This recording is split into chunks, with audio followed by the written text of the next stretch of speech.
Welcome to This Explainer. Today we're going to trace two deeply intertwined, overlapping stories.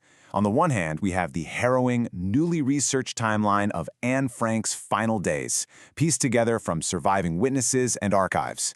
On the other hand, we have the incredible survival and forensic authentication of her diary, a physical object that would go on to literally change the world.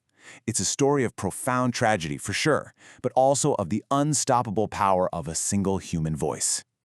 So let's dive right in by looking at how early readers actually reacted to her words. In April 1946, the Dutch historian John Romain wrote an article, and he noted that this single, seemingly inconsequential diary, stammered out in a child's voice, captured the absolute horrors of the Holocaust more vividly than mountains of legal evidence presented at the Nuremberg trials. Think about that for a second. But how did this diary come to be, and what really happened to its author after the final entry? Section 1. The Diary in Hiding. To understand this legacy, we really need to look at how the physical diary evolved. Following the timeline, Anne got a red, checkered autograph book for her 13th birthday in June 1942.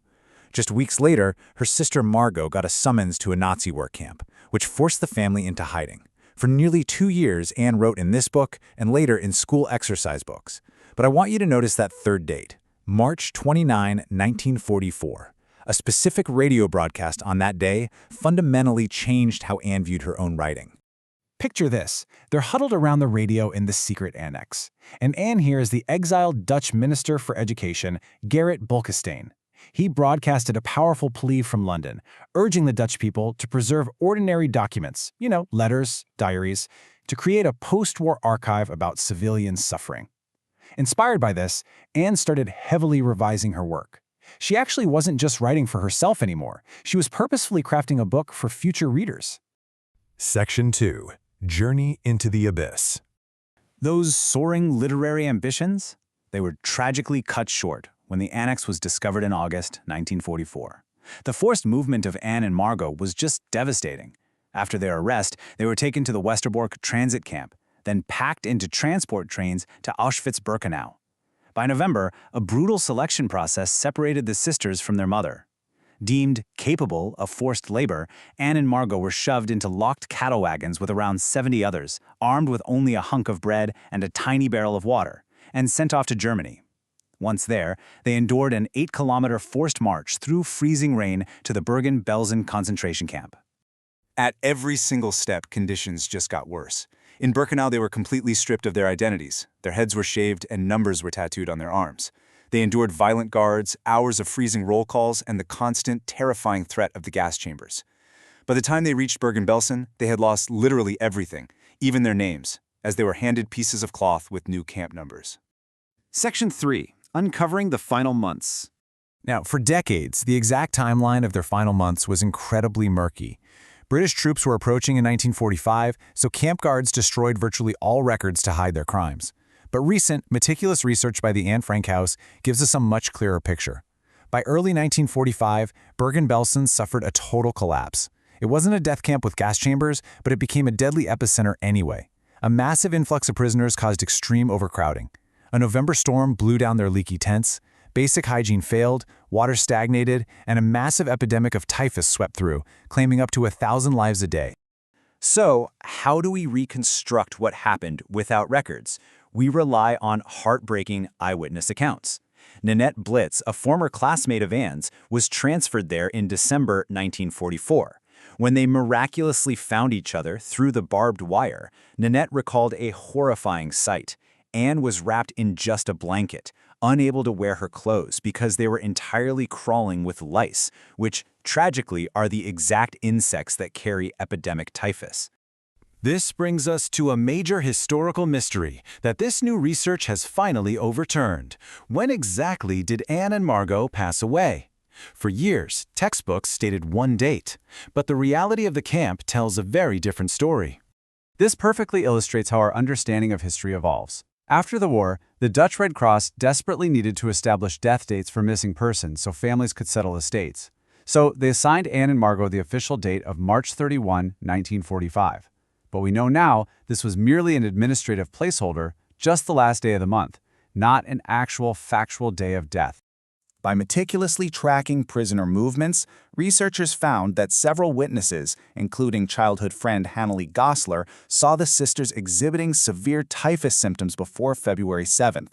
Well, medical experts confirm that typhus generally claims its victims about 12 days after those severe symptoms appear. Because they were already gravely ill in late January, historical consensus now firmly places their deaths in February 1945. That completely rewrites the official timeline. Section 4. Publishing a Legacy. While their physical journey ended in tragedy in that winter of 1945, the literary journey of Anne's words was really just beginning. And the text itself is fascinating. The diary we read today is actually heavily influenced by Anne's own editorial hand. She left behind 2 drafts. Version A is her raw original notebooks, written to a group of imaginary friends. But after that 1944 radio broadcast we talked about, Anne wrote version B. She standardized the entries to address only one fictional friend, Kitty, expanding on some events and omitting things she felt were too intimate. She was strictly preparing her manuscript for posterity. And none of this would be known if not for the absolute bravery of Miep Gies. In the chaotic days right after the arrest, Miep rescued the notebooks and loose pages before the annex was emptied out. When Anne's death was confirmed in 1945, she handed them over to Otto Frank, the family's sole survivor.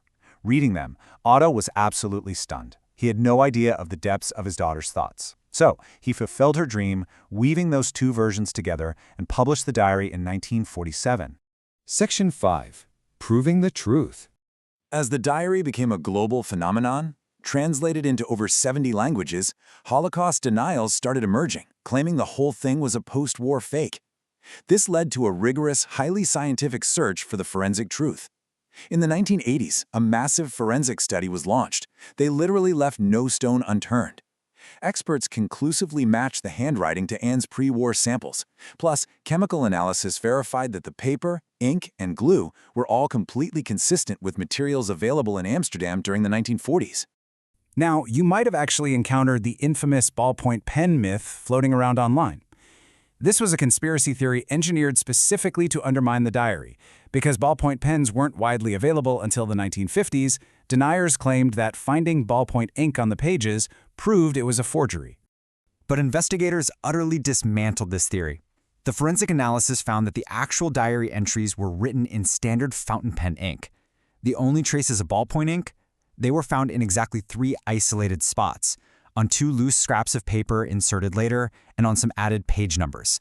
These were clearly just archival marks, likely added by Otto Frank much later while he was organizing everything. The text itself is unquestionably authentic. Throughout this explainer, we've traced 2 massive journeys. We've seen the immense scale of physical loss through the eyes of witnesses like survivor Rachel van Ameringen. She remembered the terrifying reality of Bergen-Belsen, noting that amidst the total chaos and disease, Anne and Margot didn't have a marked grave or a recorded moment of passing. As she put it, one day they simply weren't there anymore. And yet, her voice remained. I want to leave you at this final thought. Despite a totalitarian regime's brutal, mechanized effort to erase millions of people from history, Anne Frank's meticulously verified words survived. They survived because of the bravery of helpers, the dedication of her father, and the undeniable truth of forensic science. So, as we wrap up today, I urge you to ask yourself, how do we protect historical truth in our own time? And what is our responsibility once we hear these voices from the past? Thanks for joining us for this explainer.